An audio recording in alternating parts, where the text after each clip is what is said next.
Welcome back to the warm heart of the Fournos Bakery in Dunkel, Johannesburg. Just remember, if you've got anything to say to us, do email and do Twitter. Anything to say on this program. We're still here talking to the founder of this bakery. Now, it's been a very, very difficult time for a lot of people in the food business. How has the recession of the last few years affected you?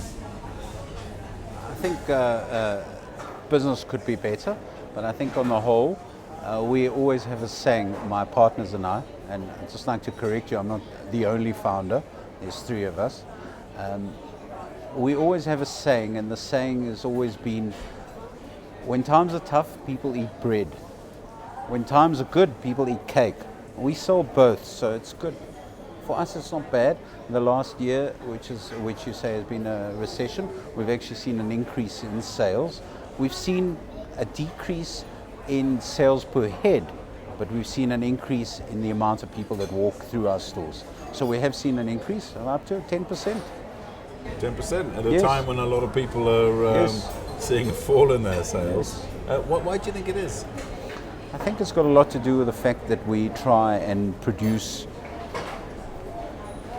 quality, and we believe in freshness and quality, and we won't compromise on that. And the fact that we try and give value for money, and the fact that we always have and always will put the customer first. Most businesses in these difficult times have had to actually cut back on their costs and draw in their horns a little bit. How have you had to do that here? There's no doubt that times are tough and that costs are increasing.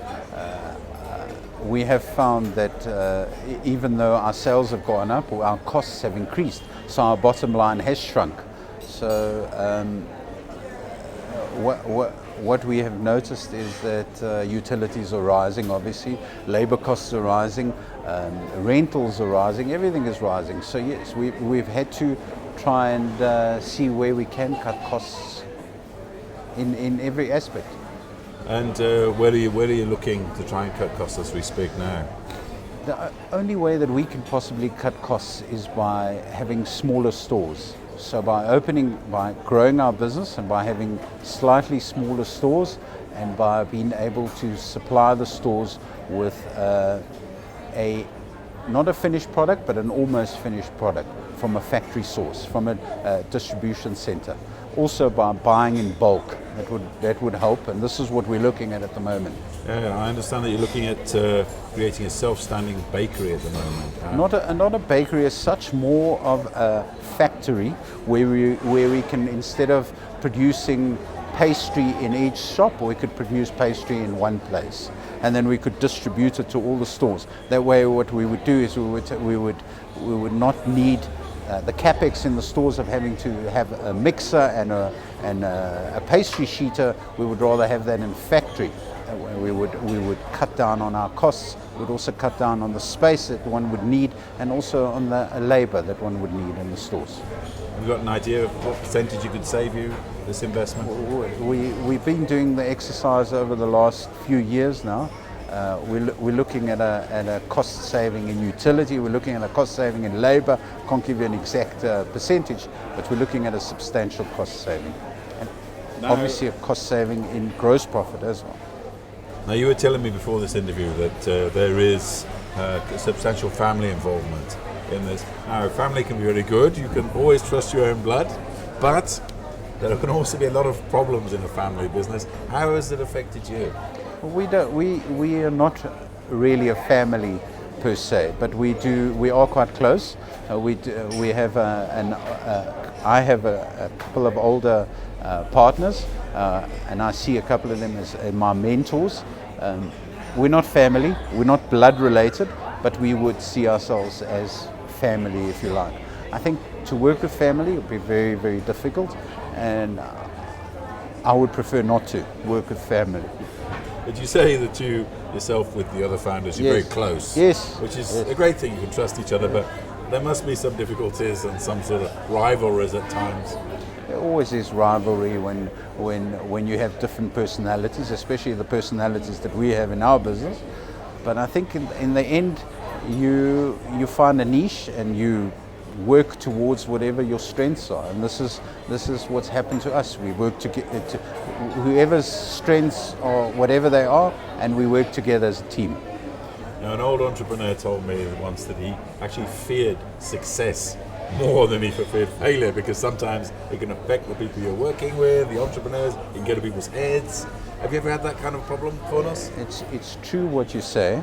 I think we've always had a down-to-earth approach in our business. We've never really been arrogant. We've always been very modest. We're trying to keep as low to the ground as we possibly can.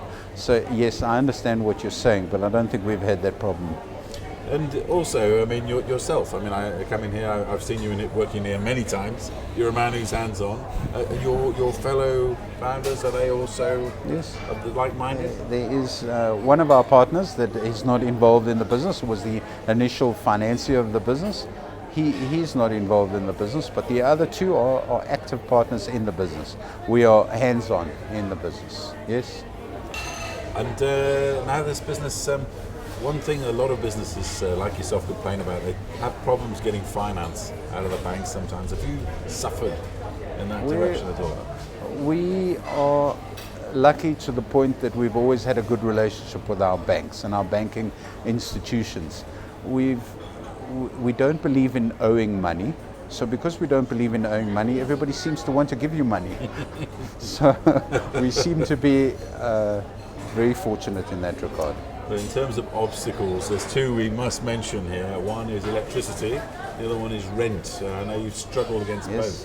Yes, I think my one partner likes to say the landlords should put some water in their wine, because in the future, as things are going, the landlords need to be a little bit more understanding when it comes to the rentals that they do charge. Utilities, I don't know what we're going to do about utilities, but they are going crazy. Prices are going crazy. Our costs are going crazy. I don't know what we can do. Coal-powered ovens? I don't know. Maybe. I mean, how much of a burden is the electricity cost on your business? I mean, what percentage? Have you ever tried to work it out? Electricity has gone up over the last year of up to 70-75%.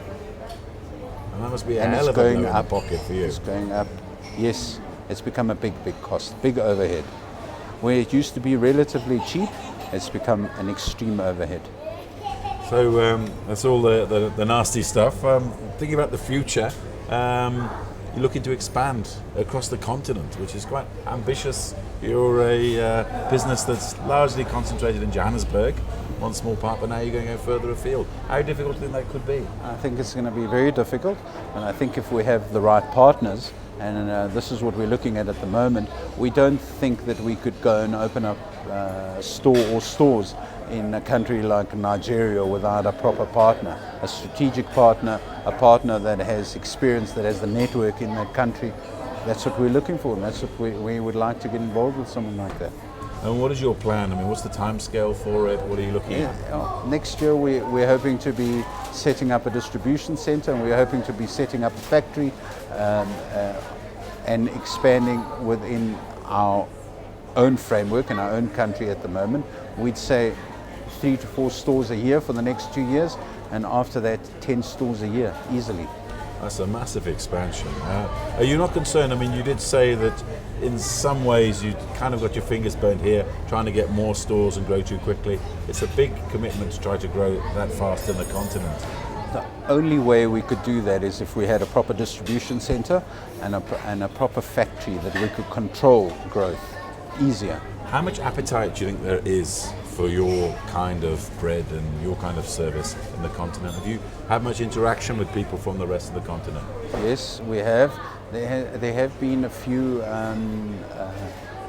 strategic partner people that have approached us and asked us whether we could either partner with them or look at helping them set up stores.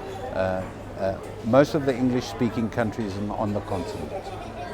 And just off the top of your head, give us names of the countries you're looking at. We're looking at Ghana, Uganda, Nigeria. Okay, and overall, I mean, do you see Fournos becoming like a world brand one day? I mean, what is your dream yourself and your fellow entrepreneurs? I think for me, it's never been about having a goal and saying this is what we want to achieve. It's always been about trying to do the best in whatever it is that you're doing.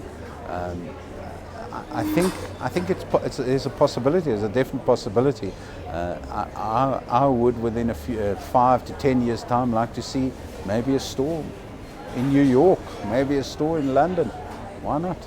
And if you were in New York or London, would you like to be there opening on the first day, 6:30? I would definitely be there on the first day, opening at 6:30. And if I wasn't, then I wouldn't be true to myself. And what about your life away from the bakery? I mean, your family, you're bringing up a family?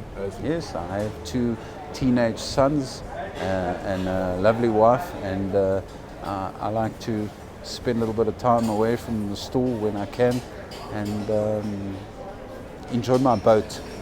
And your sons, have they expressed any interest in becoming entrepreneurs themselves when they grow up? I think my sons are a little bit young.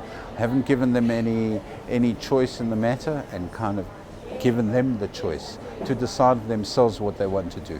And what do you think you've learned from your life and your business here that you perhaps like to pass on to the next generation? I think what one must know, if you're going to open a business, not everything can be planned. A lot of business evolves, and it evolves because of what customers want and what customers feel. So listen to your customers, understand what they're trying to say to you. For Fournos, when we first started, was just a bakery, only a bakery. And eventually what we did was we evolved. We listened to our customers, we gave them a deli because that's what they wanted. They wanted to sit down and eat, we gave them a restaurant. They wanted more, they wanted a health approach to our stores. So we gave them a smoothie bar where we had fresh fruit and you could make smoothies with them. They wanted catering, we gave them take-home meals and catering. So listen to your customers, and businesses do evolve, and the only way they will evolve is because you're listening to your customers.